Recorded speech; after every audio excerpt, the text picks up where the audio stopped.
Bienvenidos sean, queridos histaritos e histaritas que me escuchan.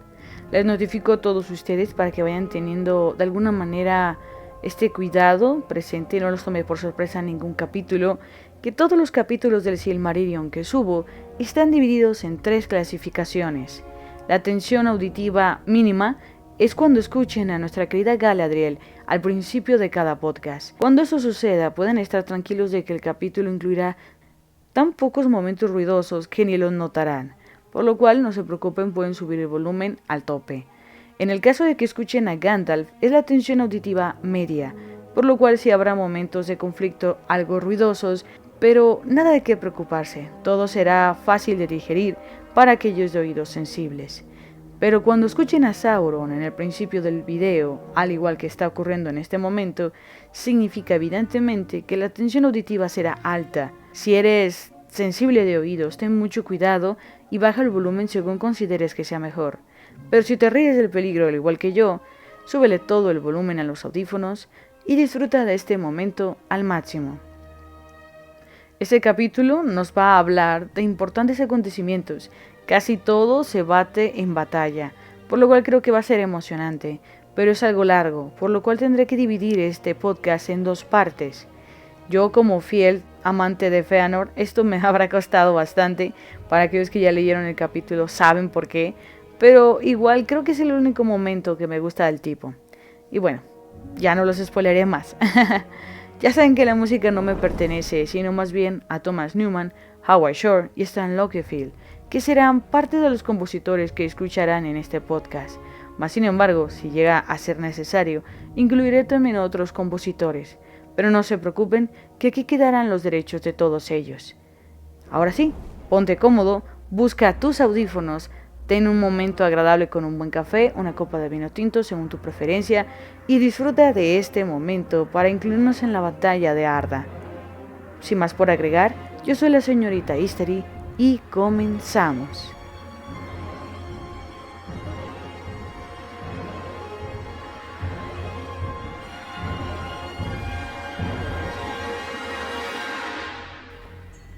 Capítulo 18. De la ruina de Beleriand y la caída de Fingolfin. Ahora bien, Fingolfin, rey del norte y rey supremo de los Noldor, al ver que su pueblo se había hecho numeroso y fuerte, y que los hombres aliados suyos eran muchos y valerosos, pensó una vez más en atacar a Akbat, porque sabía que vivía en peligro mientras no completaran el círculo del sitio, y Morgoth pudiera trabajar libremente en las minas profundas, inventando males que nadie era capaz de adivinar antes de que él los revelara. Este propósito era pertinente de acuerdo con lo que él sabía, porque los Noldor no comprendían todavía la fuerza del poder de Morgoth, ni entendían que si libraban solos una guerra contra él, no había la menor esperanza de triunfo, fuera que la apresuraran o la demoraran. Pero porque la tierra era hermosa y sus reinos vastos, la mayor parte de los Noldor estaban satisfechos con las cosas tal como eran, confiando en que durarían y retrasaban un ataque en el que sin duda morirían muchos, fuera en la victoria o en la derrota. Por tanto, estaban poco dispuestos a escuchar a Fingolfin, y los hijos de Feanor, por aquel tiempo, menos que nadie. Entre los jefes de los Noldor, solo Angrod y Aegnor pensaban como el rey, porque vivían en regiones donde podía verse Trangor-Odrim, y nunca olvidaban la amenaza de Morgoth. De este modo, los planes de Fingolfin no llegaron a nada, y la tierra tuvo paz, por un tiempo. Pero cuando la 6ª generación de hombres, después de Beor y Marach, no había alcanzado todavía la plenitud de la madurez, habiendo transcurrido por entonces 455 años desde la llegada de Fingolfin, sucedió el mal que por tanto tiempo habían temido, pero más terrible y repentino todavía que en sus miedos más oscuros. Porque Morgoth había preparado su fuerza en secreto y durante largo tiempo, mientras la malicia de su corazón no dejaba de aumentar y su odio por los Noldor se hacía más amargo, y deseaba no solo acabar con sus enemigos, sino también destruir y mancillar las tierras que habían tomado y embellecido. Y se dice que su odio pudo más que su prudencia, de modo que si solo hubiera guardado un tiempo más hasta estar bien preparado, los Noldor habrían sido aniquilados por completo. Pero tomó demasiado a la ligera el valor de los elfos, y a los hombres no daba todavía ninguna importancia. Llegó el tiempo del invierno, cuando la noche era oscura y sin luna, y la amplia llanura de Argalen se extendía en la sombra, bajo las frías estrellas, desde los fuertes en las colinas de los Noldor hasta el pie de Trangorodrim. Las hogueras ardían débilmente, y los guardianes eran escasos. Pocos velaban en los campamentos de los jinetes de Idlum. Entonces, de pronto, Morgoth envió desde Trangorodrim caudalosos ríos de llamas, que más rápidos que Balrogs se esparcieron por la llanura, y las montañas de hierro eructaban fuegos venenosos de muchos colores, y el humo descendía por el aire y era mortal. El fuego devoró las hierbas de Argalen, convirtiéndola en un baldío quemado y desolado, de aire polvoriento y sofocante, yermo y sin vida. Desde entonces cambió de nombre y se llamó Afoglit, el polvo asfixiante. Allí tuvieron tumbas sin techo, montones de huesos chamuscados, porque en ese incendio perecieron muchos de los Noldor que no pudieron llegar a las colinas y fueron atrapados por la precipitación de las llamas. Las alturas de Dordonion y Eredvedril detuvieron los fogosos torrentes, pero los bosques sobre las laderas que daban a Angband ardieron todos, y el humo confundió a los defensores. Así empezó la cuarta de las grandes batallas, Dagor Bragorach, la batalla de la llama súbita. Al frente de ese fuego avanzó Glaurung, el Dorado, padre de los dragones, ya entonces en la plenitud de su poder y con un séquito de Balrogs, y detrás de ellos venían los ejércitos negros de los orcos, en multitudes que los Noldor no habían visto ni imaginado jamás.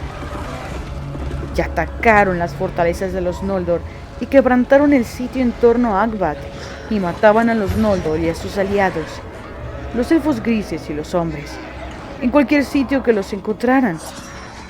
Muchos de los más vigorosos de los enemigos de Morgoth fueron destruidos en los primeros días de combate, sorprendidos y dispersos e imposibilitados de unir sus fuerzas. Desde entonces, la guerra nunca cesó del todo en Beleriand, pero la batalla de la llama súbita se dio por concluida con la llegada de la primavera, cuando disminuyó la feroz embestida de Morgoth. De este modo terminó el sitio de Angband, y los enemigos de Morgoth fueron dispersados y separados los unos de los otros. La mayor parte de los elfos grises huyó hacia el sur y abandonó la guerra del norte.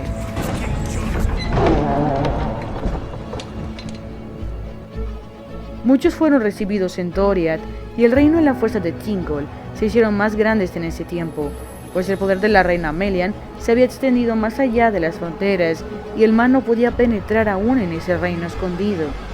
Otros se refugiaron en las fortalezas junto al mar, en Nargothrond, y algunos huyeron y se ocultaron a Osiriath, o atravesaron las montañas, errando sin casa en la intemperie. Y el rumor de la guerra y del quebrantamiento del sitio llegó a oídos de los hombres en el este de la Tierra Media.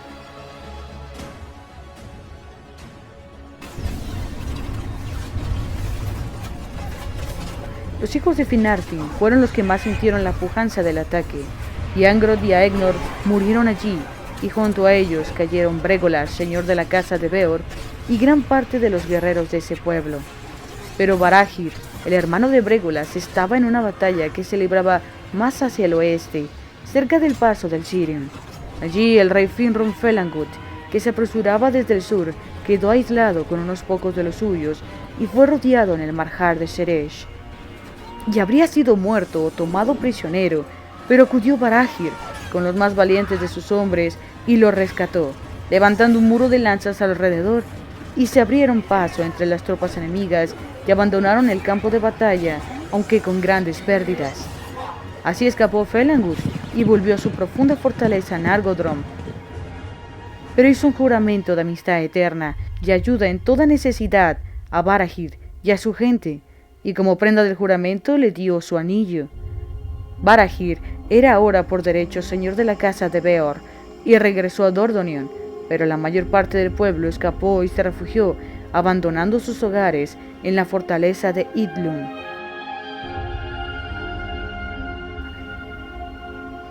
Tan grande fue la embestida de Morgoth que Fingolfin y Fingon no pudieron acudir en ayuda de los hijos de Finarfin. Y los ejércitos de Idlum fueron rechazados con grandes pérdidas hasta las fortalezas de Ered Bedril, y apenas consiguieron defenderlas de los ataques de los orcos. Ante los muros de Eidel Sirion cayó Hador, el de cabellos dorados, en la defensa de la retaguardia del señor Fingolfin, a la edad de 66 años, y con él cayó Gundor, su hijo menor, atravesado por muchas flechas, y fueron llorados por los elfos.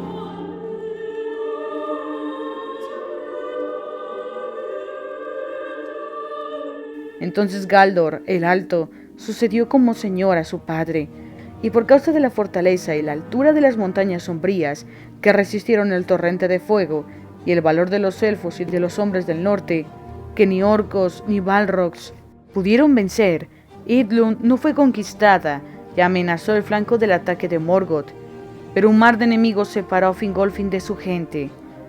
Porque dura había sido la guerra para los hijos de Feanor, y casi todas las fronteras orientales habían sido tomadas por asalto. El paso de Aglor fue forzado, aunque los ejércitos de Morgoth pagaron por ello un alto precio, y Kelengor y Curunfir huyeron derrotados hacia el sur y el oeste por las fronteras de Doriath. Y cuando por fin llegaron a Nargothrond, buscaron refugio con Finrun Felangund. De este modo acrecentaron la fuerza de Nargothrond. Pero habría sido mejor, como se vio después, que se hubieran quedado en el este junto con los de su propio linaje. Maedhros llevó a cabo hazañas de insuperable valor, y los orcos huían delante de su cara, porque desde el tormento padecido en Trangorodrim ardía por dentro como una llama blanca, y era como uno que regresaba de entre los muertos. Así, la gran fortaleza sobre la colina de Imring no pudo ser tomada.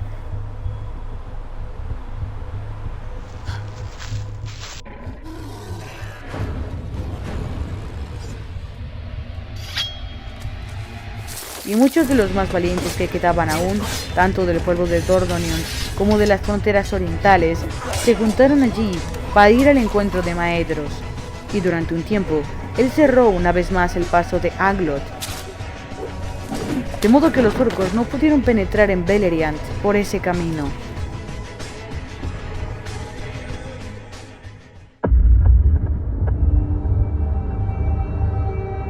Pero abrumaron a los jinetes del pueblo de Feanor en Lothland, pues hacia allí marchó Glaurung y pasó por la hondonada de Maglor, y destruyó todas las tierras entre los brazos del Gelion, y los orcos tomaron la fortaleza de las laderas occidentales del monte Rerir, y devastaron toda Targelion, la tierra de Carantir, y contaminaron el lago Elebor.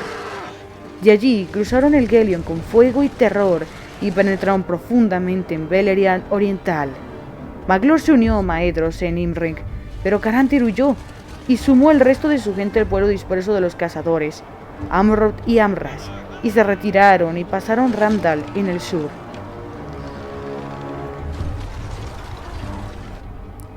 En Amon Ered mantuvieron una guardia y algunas fuerzas de combate, y recibieron la ayuda de los elfos verdes, y los orcos no entraron en Osiriad, ni tampoco en Taur Imduninat, y las tierras salvajes del sur.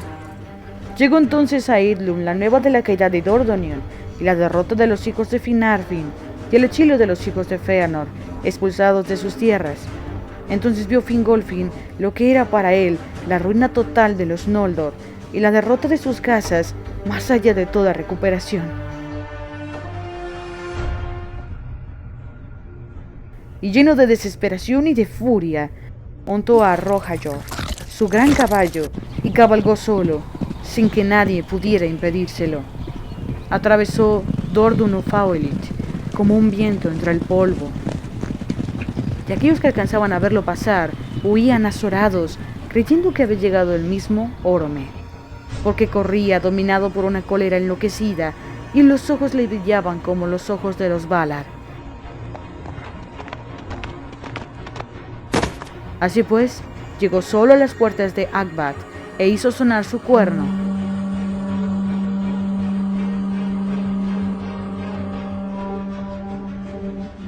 Y golpeó una vez más las puertas de bronce. Y desafió a Morgoth a un combate singular. Y Morgoth salió.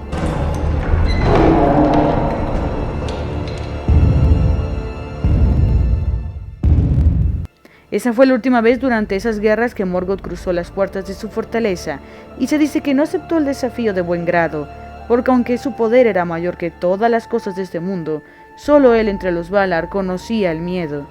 Pero no podía negarse a aceptar el desafío delante de sus propios capitanes, pues la aguda música del cuerno de Fingolfin resonaba en las rocas, y su voz llegaba penetrante y clara hasta las profundidades de Angband.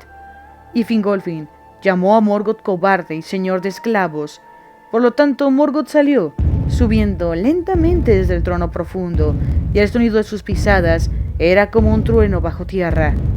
Y salió vestido con una armadura negra, y se erguía ante el rey como una torre coronada de hierro, y el vasto escudo negro y sin blasón arrojaba una sombra de nubes tormentosas. Pero Fingolfin brillaba debajo como una estrella, porque la cota de malla era de hilos de plata entretejidos, y en el escudo azul llevaba cristales incrustados, y desenvainó la espada, Ringhill, que relució como el hielo. Entonces Morgoth esgrimió el martillo de los mundos subterráneos, llamado Grond. Lo alzó bruscamente y lo hizo caer como un rayo de tormenta.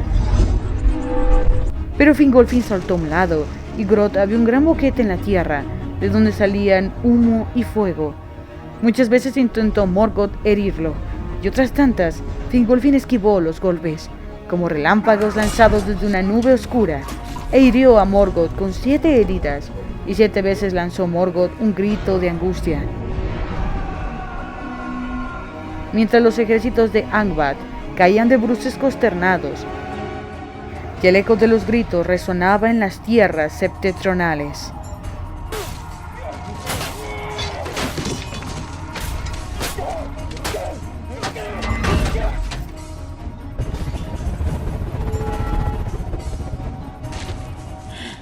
Pero por fin, el rey se fatigó, y Morgoth lo batió con el escudo.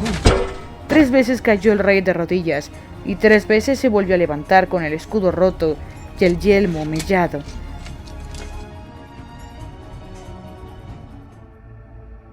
Pero la tierra estaba desgarrada, en boquetes todo alrededor, y el rey tropezó, y cayó de espalda ante los pies de Morgoth, y le puso Morgoth el pie izquierdo sobre el cuello, y el peso era como el de una montaña derrumbada. No obstante, en un último desesperado intento, Fingolfin golpeó con Ringhill y le rebanó el pie, y la sangre emanó negra y humeante y llenó los boquetes abiertos por Grond.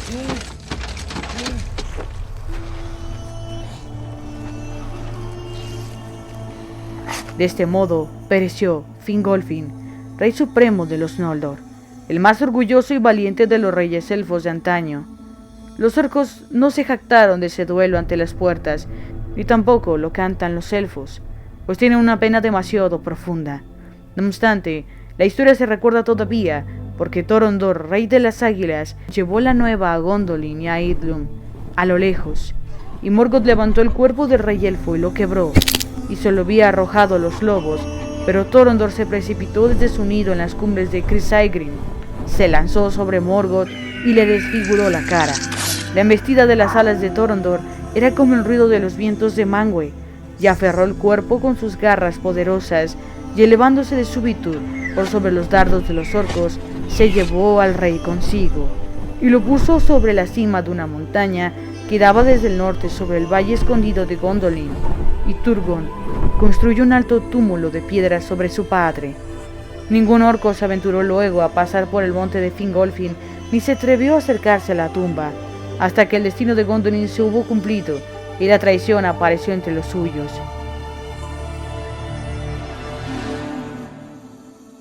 Morgoth renqueó siempre de un pie desde ese día, y el dolor de las heridas no se le curó nunca, y en la cara llevaba la cicatriz que Thorondor le había hecho. Grande fue el duelo en Idlum, cuando se supo de la caída de Fingolfin, y Fingon, lleno de aflicción, se convirtió en señor de la casa de Fingolfin, del reino de los Noldor. Pero su joven hijo, Ereinion, que se llamó luego Gil-galad, lo envió a los puertos. Ahora el poder de Morgoth ensombrecía las tierras septentrionales, pero Barahir no huía de Dordogne y se quedó allí disputando al enemigo cada palmo de tierra. Entonces Morgoth persiguió a muerte a las gentes de Barahir hasta que solo quedaron muy pocos, y todo el bosque de las laderas septentrionales de esa tierra fue convirtiéndose día a día en una región de tal lobreguez y oscuros encantamientos que ni siquiera los orcos entraban en ella, si no era por una extrema necesidad, y se la llamó Tel'Dubad y Tarnofuin, el bosque bajo la sombra de la noche. Los árboles que crecieron allí después del incendio eran negros y tétricos, de raíces embrolladas y que amenazaban con garras en la oscuridad, y los que caminaban entre ellos se extraviaban y enceguecían y eran estrangulados o perseguidos hasta la locura por fantasmas de terror.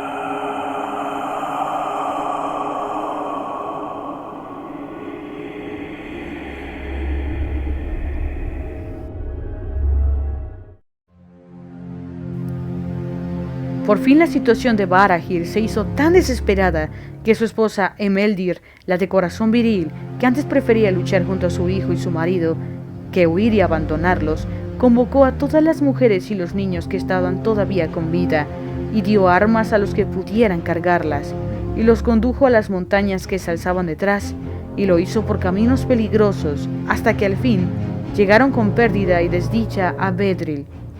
Algunos fueron recibidos allí por los Halandin, pero otros cruzaron las montañas y fueron a Dor Lomin, y se unieron al pueblo de Galdor, el hijo de Hador. Y entre ellos estaba Rian, hija de Belengut, y Morwen, que era llamada Elengwen, que significa resplandor élfico, hija de Baragut. Pero ninguna volvió a ver nunca a los hombres que habían dejado, porque todos ellos fueron muertos uno por uno, hasta que solo 2 hombres le quedaron a Barahir: Beren, su hijo, y Barangut y Belengut, sus sobrinos, hijos de Bregolas, y 9 fieles servidores de su casa, cuyos nombres se recordaron largo tiempo en los cantos de los Noldor. Radruir y Daeruin eran ellos, Dagnir y Ragnor, Gildor y Gorlim, el desdichado, Ardrat y Urdel y Halardir, el joven. Al fin se convirtieron en proscritos sin mañana, una banda desesperada que no podía huir, pero que se negaba a ceder, porque sus viviendas habían sido destruidas y sus mujeres e hijos habían sido capturados o muertos, o habían escapado. Desde Idlum no llegaban nuevas ni ayuda, y Barahir y sus hombres eran perseguidos como bestias salvajes, y se retiraron a las altas tierras yermas por sobre los bosques, y erraron entre los pequeños lagos y los páramos rocosos de esa región, lo más lejos posible de los espías y los hechizos de Morgoth. Tenían como cama los brezales y como techo el cielo nuboso.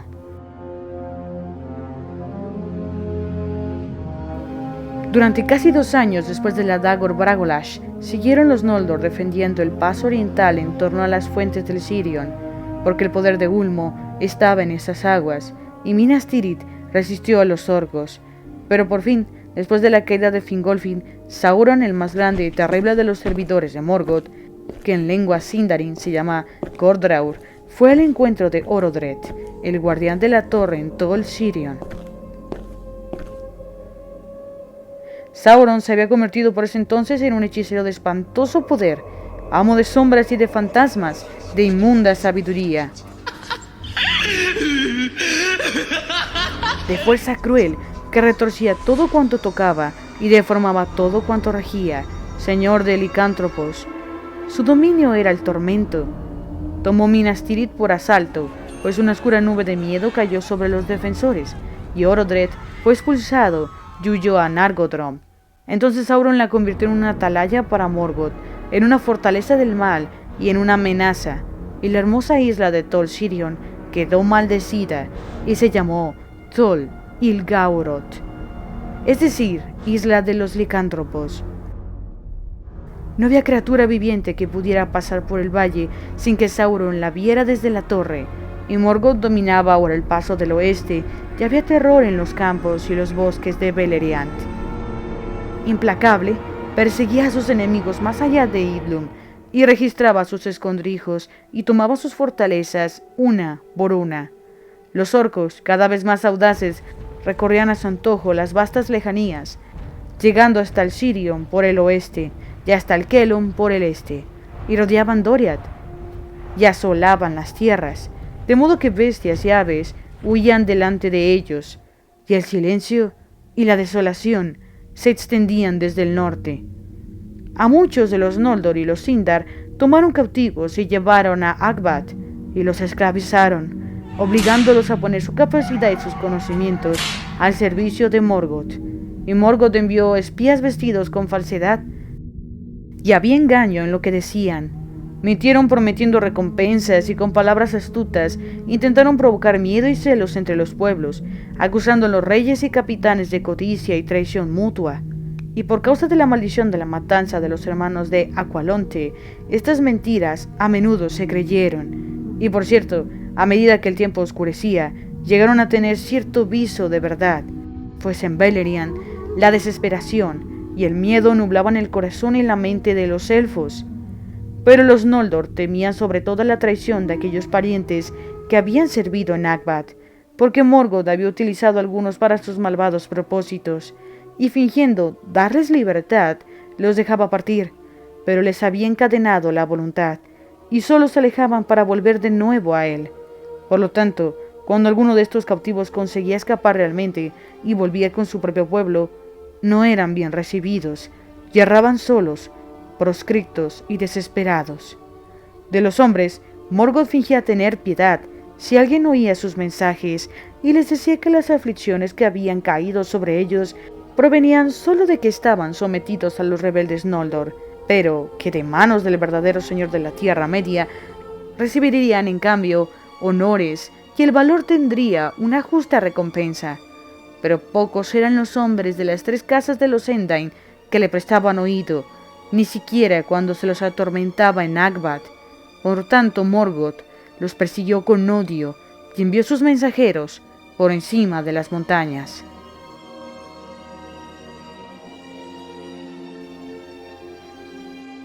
Aquí terminaría la primera parte de este capítulo, ya que será dividido en 2. El próximo podcast tratará justamente de la otra mitad, pero como detalle a todos los fans de Fingolfin, porque sé que son bastantes, ofrezco este pequeño fragmento personal para que puedan vivir la muerte del gran rey Fingolfin de la manera más pura.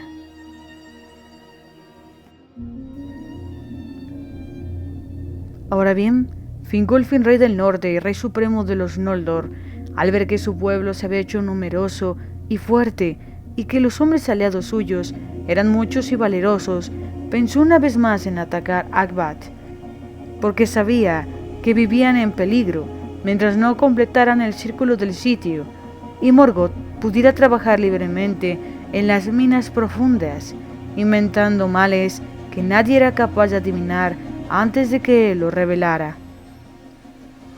Pero su pueblo no le escuchó.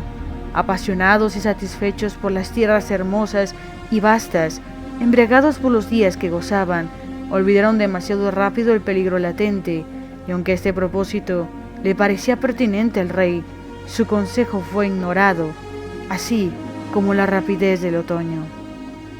Pasaron los años, como los pensamientos oscuros a la mente del rey de los Noldor, quien no abandonaba sus aposentos, endeudado por su propio silencio.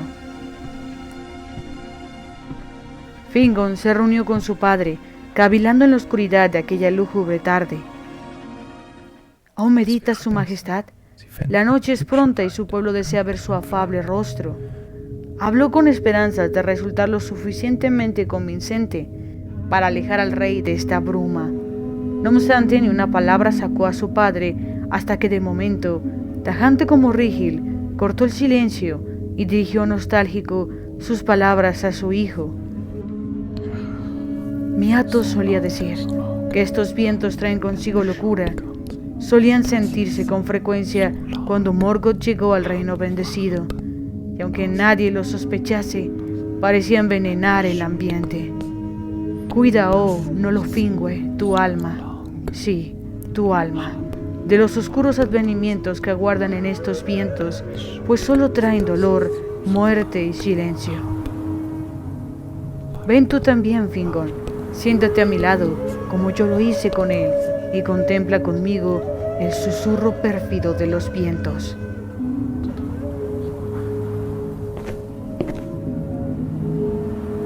Aunque obedeciera y a su lado permaneciera, el ceño del rey del norte no se suavizó, más aún se intensificó, para luego tornarse en desesperación. Su hijo entonces tomó su mano y procuró aliviar su pena. No se aflija el alma del rey, supremo rey, no es propio del gran señor del norte, le dijo Fingon. Los árboles crujieron y Fingolfin fue asaltado por memorias oscuras y tristes. Como si algo aliviase hablar, el rey abrió su corazón. Los árboles gritaron ese día que él murió. No obstante, los cantos sofocaron su voz. La alegría escondió su dolor. El vino blanco nulificó su sangre. ¿El rey está melancólico? Atto, no fue culpa tuya. Nadie sabía que Morgoth había planeado tal atrocidad, respondió Fingon. Si esa palabra significara el abismo que grita dentro mío, contestó Fingolfin, golpeándose el pecho con dureza. Su hijo, asustado por el hecho de ver por primera vez a su padre sumergido en tales emociones, trató de mantener el sosiego en la palma de su mano. Amil siempre ha dicho que no es bueno recordar el pasado. ¿A qué teme el Supremo Rey? ¿Tanto que lo obligue a indagar en los días oscuros del ayer? Preguntó. A la fingida paz, Fingon, esa que ha cegado a nuestro pueblo. Atar, hablas del discurso que pronunciaste ante el pueblo hoy. Sé que el enemigo no duerme, pero ¿es sabio ahondar entre las sombras del pensamiento tanto tiempo? ¿O cercenar el corazón de tus súbditos con noticias de dolor? Fingolfin se quedó callado por un momento, mientras observaba la ventana y la desventura que parecía él solamente divisar. No es sabio, ergo, sí menester. No nos queda tanto tiempo, me lo dice el corazón, y aún así el pueblo no se ha detenido a considerarlo, afirmó. Nuestro pueblo es fuerte, replicó Fingon, motivado por el valor que lo caracterizaba. ¿Será suficiente? ¿No deberíamos estar preparados para saborear la muerte, Fingon? Una muerte que viene en poco tiempo. No hable así, su majestad, suplicó Fingon. Pero su padre no podría salir de la oscuridad que lo atacaba. ¿Qué nos queda? Abandonados a nuestra suerte, en la maldad de nuestros errores, todavía aferrándonos al pasado que un día juró paz, aquí, donde nacerán nuestras tumbas y cesarán los cantos. Basta, Atar. Desconozco la pusilanimidad y locura de tus palabras. No creo escuchar al rey de los Noldor, sino a... Cayó Fingon. Deseando motivar a su padre la calma, había caído también en la trampa de la ira. Fue su padre quien terminó sus palabras.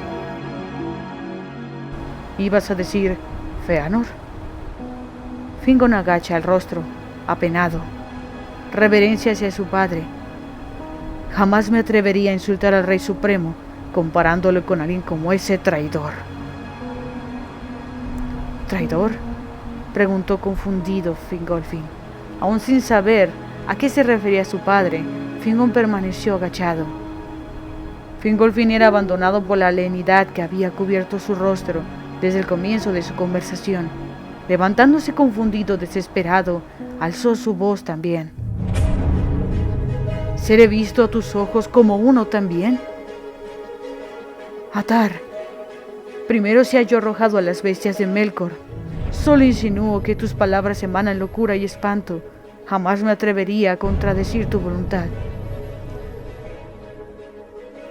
El gran rey deja la piedad del silencio para desatar su desesperanza encadenada. Locura, has hablado con verdad, Fingon.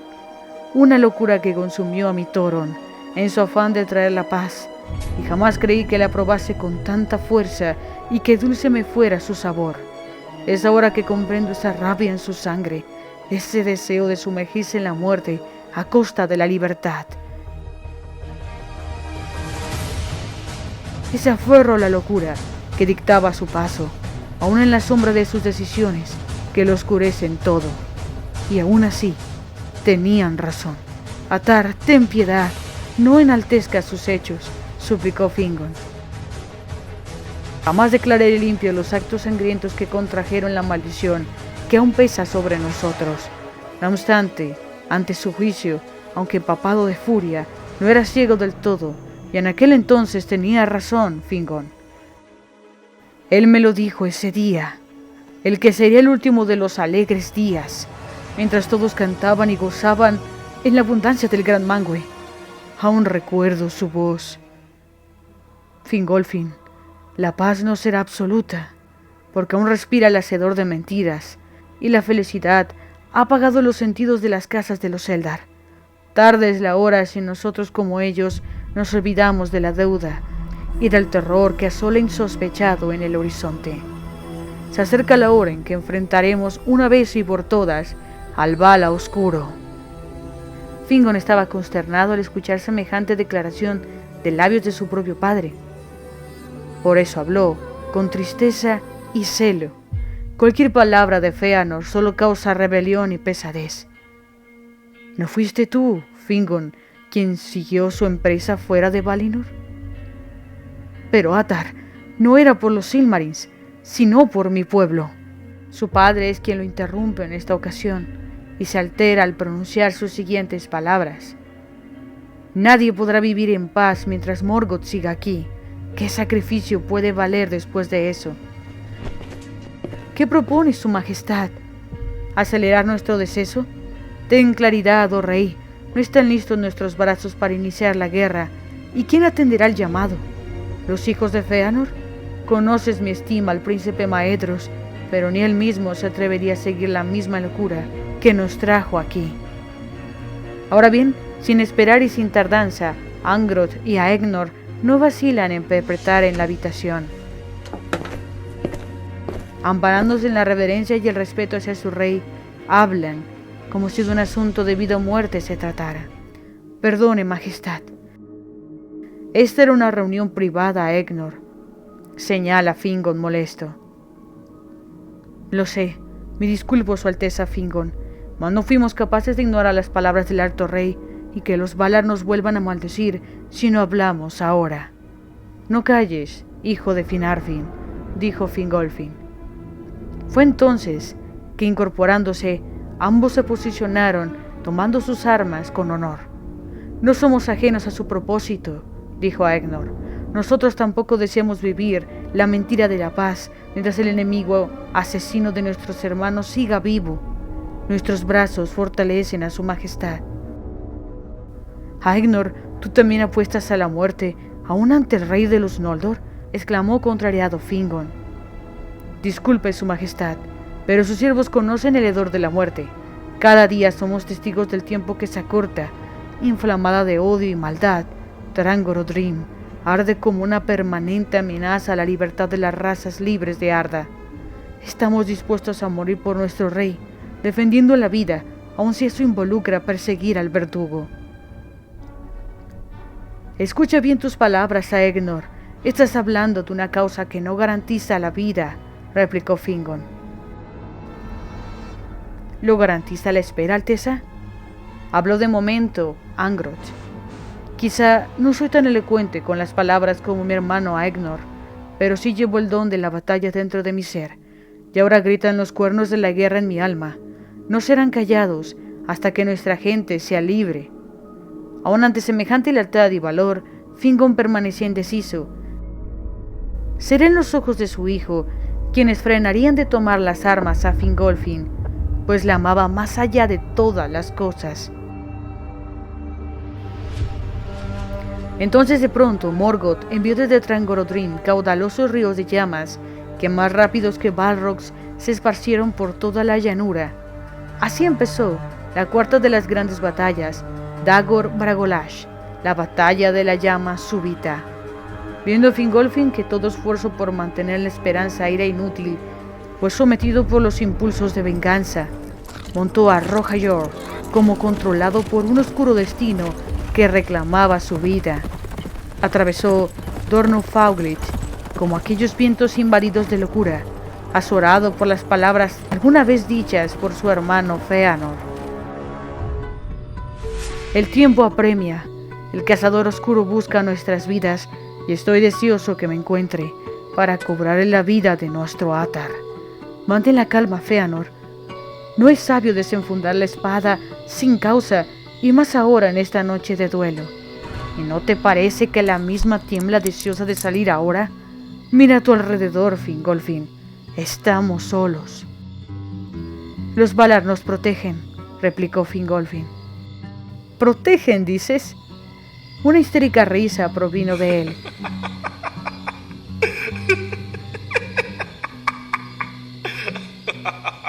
Infame como el causante de su pena. Debieron dejarnos morir en Cuinvenen. Sí, deberían habernos dejado a nuestra suerte desde el principio. Pues ha evitado su fallido cuidado que lo perdamos todo. No lo hemos perdido todo, Feanor. Sé que te duele la pérdida del rey, pero no te atrevas a minimizar el crimen de esta noche, Fingolfin, porque no te lo perdonaré. Puedes hablar con esperanza del futuro, pues no conoces el dolor hasta este día. Pero para mí, esto es el precipicio que me invita a morir. No hables así, eres un Elda. No invocamos la muerte sobre nosotros. ¿Te parece que haber perdido a mi ame, mi Bese y ahora mi Ato sea otra cosa que una invocación de muerte? No tengo nada que me ate a este mundo, ni a la obediencia de los Valar, infames traidores. Es lo que son, ¿no lo ves, Fingolfin? Todo se acabó ahora, estamos por nuestra cuenta, y mejor nos valdría. Hablas desde el dolor ahora, Feanor, pero eso no significa que sea verdad lo que dices. ¿Ha llorado el gran Manwë la pérdida del rey, más de lo que ha llorado por los árboles? ¿O ha importado a la gran Yavanna tu dolor y el mío, más que tener los Silmarils? Entiéndelo, para ellos somos un premio, un adorno. Todos son igual que Morgoth. Basta, no te permitiré que sigas hablando así. Desenfundó la espada temeroso Fingolfin. Mas Feanor miró a su hermano con tal dureza que Fingolfin bajó la espada avergonzado. Descuida, me llevo a los Noldor lejos de esa farsa de reino. No puedes hacer eso. ¿Dónde está tu lealtad, hijo de Indis? ¿Dónde guardas el valor de aquella promesa que juraste? Fingolfin agachó el rostro. No me iré de Valinor, Feanor, ni mi pueblo te seguirá. ¿Tu pueblo? Me equivoqué contigo. Tienes sangre de los Vanyar, estoico, frío, indolente, embarcado en la luz de una sabiduría que puede mirar el sufrimiento sin dolerse de nadie. Está bien, será como lo desees, que los cobardes guarden la ciudad, hermano. Era ahora, fuera de sus pensamientos, fuera de esta memoria tan tormentosa, mientras el galope le costaba el oxígeno y la piedad en sus manos, que respondía con ardor a un alma difunta en los aires. Mira ahora, Feanor, la sangre que corre en mi cuerpo, aunque sea hoy renegada y vertida ante la derrota, pertenece a los Noldor. Frío, furioso, intocable, descendió a las puertas de Angband, con el alma empeñada a la destrucción. Cayeron los servidores de la oscuridad al sonido de su cuerno que pedía batalla.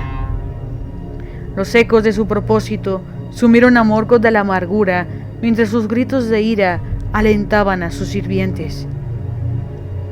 ¡Abre, cobarde señor de esclavos! Enfréntate al Rey Supremo de los Noldor cara a cara. ¿Por qué no sales? ¿Solo sabes atacar a reyes desprevenidos? Infame, sal ahora si tienes el valor de hacerlo. Entérense todos servidores del oscuro, cómo su amo se niega a batirse contra el segundo hijo de Finwë. ¿O acaso necesitas ayuda para matar un solo Noldor?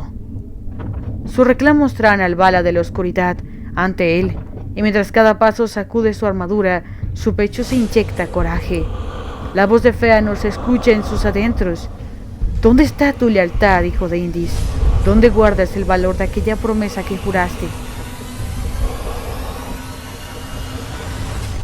Empuñando Rígil, que resplandece como el hielo, se jura que en nombre de todos los Noldor no morirá antes de cobrarle la sangre de su pueblo a su victimario. ¿Tanta prisa tienes de morir, Fingolfin, hijo de Finwë?, pregunta burlón Morgoth, quien esgrime el martillo de los mundos subterráneos llamado Grodd. En tal caso te complaceré. Y asestó al suelo con tanta fuerza que aunque Fingolfin logró esquivar, los suelos gritaron con pánico, mientras el boquete abierto eructaba vapores venenosos. Mucho tuvo que evadir, golpe tras golpe, cada uno más cerca que el anterior.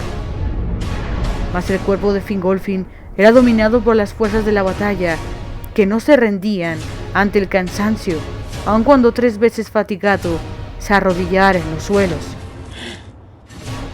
Bastaba escuchar el terrible sonido de Grodd para levantarse.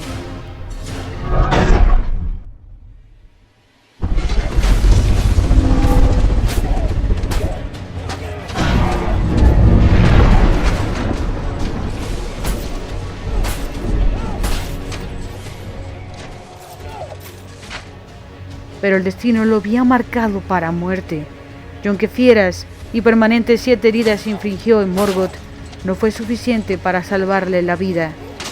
Tropezando con el destruido suelo que deseaba saborear su sangre, cayó para ser aplastado por Morgoth lentamente.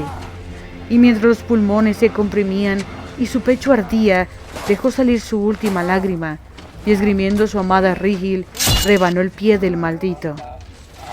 Retorciendo la espada en la herida, empapado de sangre negra, vio a Morgoth retorcerse de dolor, y sus gritos llamaron a su paz. Donde ahogado en la sangre de su propio enemigo, contempló en el hilo de la muerte a Finwë y a Fëanor. Sus últimas palabras sometieron aún a sus enemigos a la admiración.